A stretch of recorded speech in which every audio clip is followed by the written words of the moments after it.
So we now come on to the second item on the agenda, which is changes to Network Rail company standards. The format is the same as before.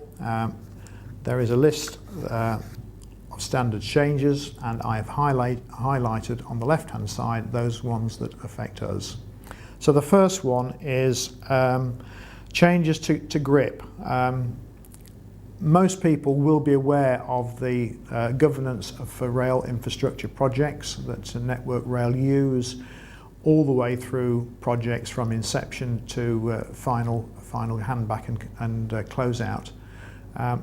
They have recently revised the GRIP document, and whilst it does not affect us directly, it's a good idea for project managers to understand, commercial managers to understand what the GRIP stages are and how we might be affected by possible changes that are coming out of that.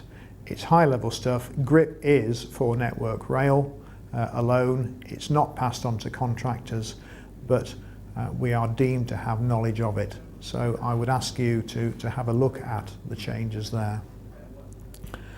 The second one, which is really quite important, is the Network Rail Standard 0047, which is the application of the CDM regulations to Network Rail construction projects. That affects us all because as a design and build contractor, we will be taking on the responsibilities of principal contractor and principal and the designer. This document is designed to make it clear to those within Network Rail project management how they should discharge their duties and what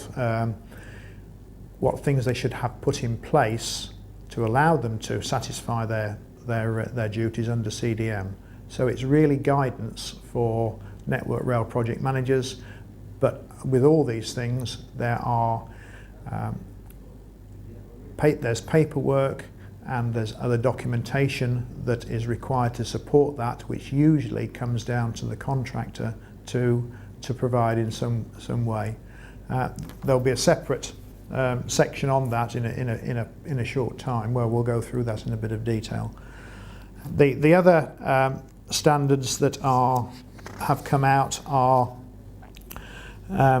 signalling standards and telecoms maintenance, which don't particularly affect anything that we do on the front line. There's also a change to the plant standard 0200, the plant infrastructure plant manual. So that's a constant changing scenario with modules coming in. We've all seen the safety notices about equipment being withdrawn from service and the like, so it's a good one to just keep an eye on. So that is now up to issue 6, and that standard has only been around for about 4 years, so it's moving quite quickly. The other thing that I wanted to bring your attention to in terms of Network Rail are letters of instruction. They are always appended to the back of the standards notice change sheets, and they are the ones that come out fairly frequently and can catch us unawares on the basis that Network Rail can turn up on site and say you're not complying with a letter of instruction and we have no knowledge of it.